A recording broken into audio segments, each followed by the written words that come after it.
Hello friends, good morning అండి. Welcome back to my channel. ఎలా ఉన్నారండి? అందరూ బాగున్నారా? నేనైతే చాలా బాగున్నాను. ఫస్ట్ టైం కనుక ఎవరైనా మన ఛానల్లోకి వచ్చి వీడియోస్ చూస్తుంటే సబ్స్క్రైబ్ చేసుకోండి. అలాగే పక్కనటువంటి బెల్ బటన్ టచ్ చేయండి. అప్పుడు నేను పెట్టే వీడియోస్ అందరికన్నా ముందు మీ ఫోన్స్కి అయితే వస్తాయన్నమాట. సో ఇంకా ఈరోజు వీడియో ఏంటంటే, ఒక రోజుకి 2 నుంచి 3 లేదా 3 నుంచి 4 సార్లు ఇంటర్ కోర్స్లో ఉన్న అమ్మాయి వాళ్ళ ప్రైవేట్ పార్ట్ యోని ఎలా ఉంటుంది ఏంటి అనే దాని గురించి ఈరోజు వీడియోలో మీకు క్లియర్ కట్గా ఎక్స్ప్లెయిన్ చేస్తాను. దానికన్నా ముందు సబ్స్క్రైబ్ చేసుకోవడం మర్చిపోవద్దు. మీరు కనుక నాతో మాట్లాడాలి అనుకుంటే call me for app download చేసుకొని అందులో నా ఐడి రాజీ 1133@CM4 అనమాట. సో ఆ ఐడికి కనుక మీరు కాల్ చేసి నేనైతే మీతో మాట్లాడతాను. ఇన్ని రోజులు హెల్త్ బాగాలేకపోవడం వల్ల నేను సరిగ్గా కాల్స్ అటెంప్ట్ చేయడం లేదు. సో ఇప్పుడైతే కాల్స్ చేయండి, నేను మీకైతే డౌట్స్ క్లారిఫై అయితే ఇస్తానమాట. ఇంకా లేట్ చేయకుండా టాపిక్లోకి అయితే వెళ్ళిపోదాం. నార్మల్గా ఏంటంటే, ఎక్కువ సార్లు ఒక రోజుకి ఇంటర్ కోర్స్లో ఉన్న అమ్మాయి యోని ఎలా ఉంటుంది అని చెప్పి అనుకుంటూ ఉంటారంటే, సో పెద్దగా ఉంటుంది, సైజు పెరుగుతుంది అనే ఆలోచనలో కొంతమంది ఉంటారనమాట. నార్మల్గా ఏంటంటే, మనం ఒక రబ్బర్ బ్యాండ్ని ఎక్కువ సాగదీసే కొద్దీ అది సాగుతూ ఉంటుంది. సో అలాగే అమ్మాయి యోని కూడా ఎక్కువ సార్లు కలుస్తూ ఉన్న కొద్దీ అది ఏమవుతుందంటే సైజ్ పెరుగుతూ ఉంటుంది, అంటే లూజ్ అవుతుంది అనే ఫీలింగ్స్లో ఉంటూ ఉంటారు కదా.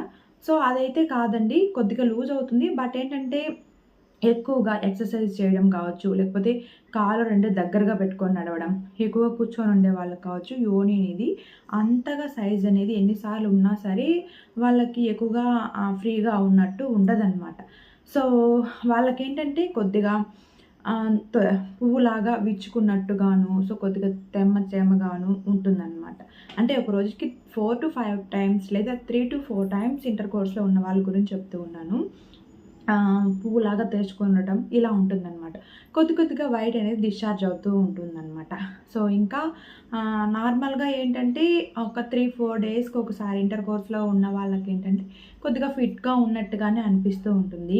అలా కాకుండా ఒక 10 days 20 days wife and husband మధ్య గ్యాప్ వచ్చినట్లయితే వాళ్ళకేంటంటే యోనిలో ఏంటంటే ఎలాంటి మార్పు అయితే ఉండదు. అంటే సైజు పెరిగిందని కావచ్చు, లేదా ఎక్కువగా లూజ్ అయిపోయింది అన్న ఫీలింగ్ కానీ ఏది ఉండదన్నమాట. ఎందుకంటే గ్యాప్ వచ్చింది కాబట్టి అక్కడ మజిల్స్ అంతా కూడా కొద్దిగా స్ట్రాంగ్ అవుతాయి కాబట్టి, సో ఎక్కువగా ప్రెజర్ ఉండదు కాబట్టి అక్కడ వాళ్ళకి ఏంటంటే అలాంటి ఫీలింగ్, అంటే లూజ్ అయిన ఫీలింగ్ కానీ ఏది ఉండదన్నమాట. నార్మల్గానే ఉంటుందన్నమాట. అంటే రెగ్యులర్గా కంటిన్యూగా కలుస్తూ ఉంటే కనుక ఆ వేడికి కావచ్చు, ఆ అబ్బాయి నుంచి వచ్చేటువంటి ఆ స్పెమ్లో ఉన్న వేడికి కావచ్చు, యోని దగ్గర కొద్దిగా వైట్ రావడం, లేదా కొద్దిగా వాటరిష్గా రావడం, కొద్దిగా విచ్చుకున్నట్టుగా ఉండటం ఉంటుందన్నమాట. చాలా వరకు అమ్మాయిలకి ఏంటంటే ఎక్కువ సార్లు అలా ఉండటం వల్ల వాళ్ళకు కూడా కొద్దిగా మంటగాను, నొప్పిగాను, అక్కడ కొద్దిగా లాగుతున్నట్టుగాను అనే ఫీలింగ్ అయితే ఎక్కువగా వస్తూ ఉంటుందన్నమాట. సో ఎందుకంటే ఏదైనా సరే విపరీతంగా చేస్తే కొద్దిగా ఇబ్బందిగానే ఉంటుంది కదా. సో సేమ్ అలాగే అమ్మాయిలు కూడా అక్కడ కొద్దిగా నొప్పిగా, పెయిన్గా అలా ఉంటుందన్నమాట. సో అంటే రెగ్యులర్గా ఉన్నా సరే ఎక్సర్సైజ్ కానీ, కొన్ని యోగాలు కానీ, ఆసనాలు కానీ, వాళ్ళు కూర్చున్న విధానం కానీ ఇవన్నీ కూడా చేంజ్ చేసుకుంటే ఏంటంటే, సో ఎప్పుడైనా సరే ఫిట్గానే ఉంటుందన్నమాట యోని అయితే. అంటే కాలు పైన కాలు వేసుకొని కూర్చోవడం, అంటే యోని బాగా ముడుచుకున్నట్టుగా కూర్చోవడం, ఇలాంటివి చేస్తే కనుక ఫిట్గానే ఉన్నట్టుగా ఉంటుందన్నమాట. అలా కాకుండా ఏది పట్టించుకోకపోతే హెల్త్ గురించి అలానే అనిపిస్తూ ఉంటుందన్నమాట. ఫైనల్గా వీడియో ఇది నచ్చితే తప్పకుండా లైక్ చేయండి, షేర్ చేయండి, కొత్త వాళ్ళకి సబ్స్క్రైబ్ చేసుకోండి. Thank you for watching this video. Take care. Bye.